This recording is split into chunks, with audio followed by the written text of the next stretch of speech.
Put me in the middle of your mission. Help me find the strength to say, if God be for me, then who can be against me this day?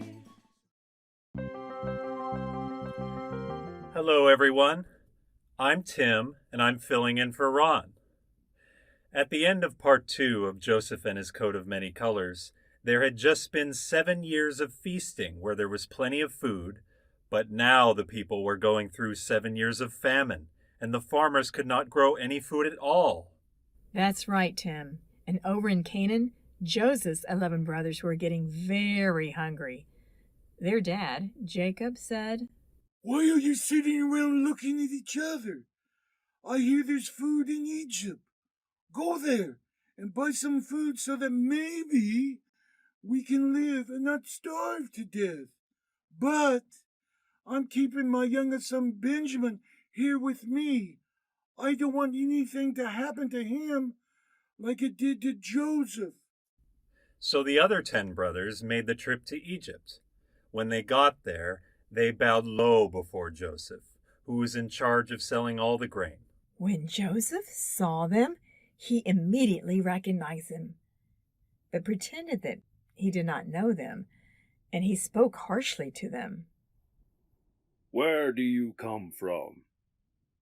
From the land of Canaan to buy food. "I think maybe you are spies." "Oh no, we are honest men. We are all sons of the same father." "We are brothers, not spies." "I think you're trying to find our weaknesses here in Egypt."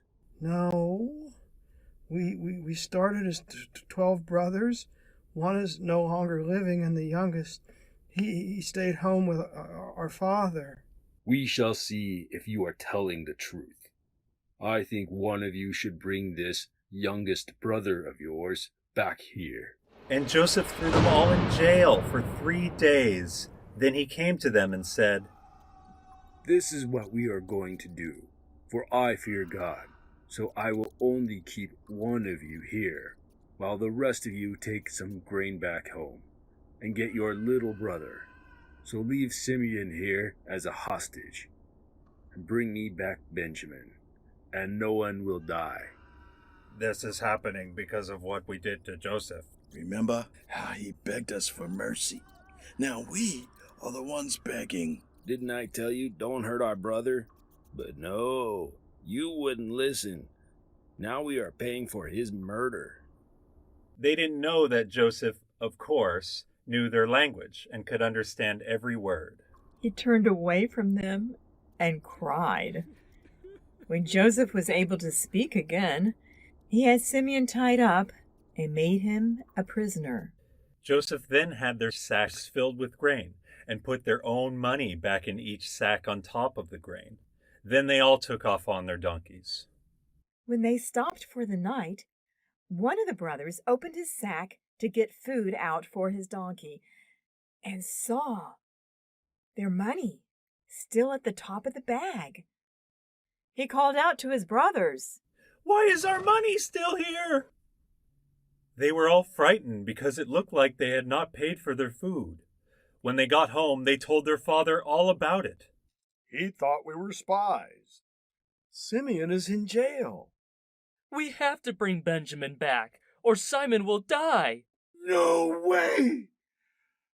I've already lost Joseph, and now Simeon's in trouble. You will not be taking Benjamin anywhere. Everything bad happens to me. but after a while, their groceries ran out, and they needed to go back and get more food.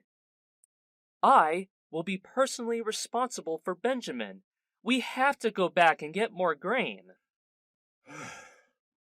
Then take some extra gifts and double the money, so he knows you're not thieves. You tried to pay before. Make sure he knows that. So they made the trip back to Egypt. When Joseph saw that Benjamin was with them, he said quietly to his servant, "Take them all back to my house, and we will have a big feast." Back at the house, they brought Simeon out to join them.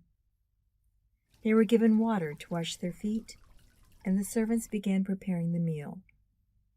Joseph asked them, "So, how is your elderly father you told me about? Is he still alive? Yes, he is alive and well. And is this your youngest brother you told me about? It's so good to see you."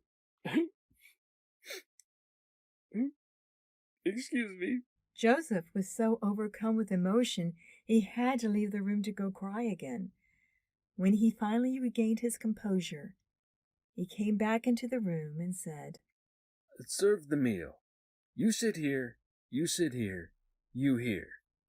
They were all amazed that somehow Joseph knew how to sit them in order from the oldest to the youngest. The next day, they once again loaded up their donkeys with food to go back home. Joseph had their own money once again put back into their bags. And this time, he also put his own silver cup in Benjamin's bag. They had not gone far when Joseph sent his servant after them. "My master's silver cup is gone. Whoever has that cup will have to stay with us and be our slave." Of course, they found the silver cup in Benjamin's bag, and all the brothers were horrified. "We don't know how this happened. You cannot keep Benjamin here as a slave. Our father will not be able to bear it." Joseph couldn't take it any longer. He said, It's me. It's me, Joseph. Is my father still living?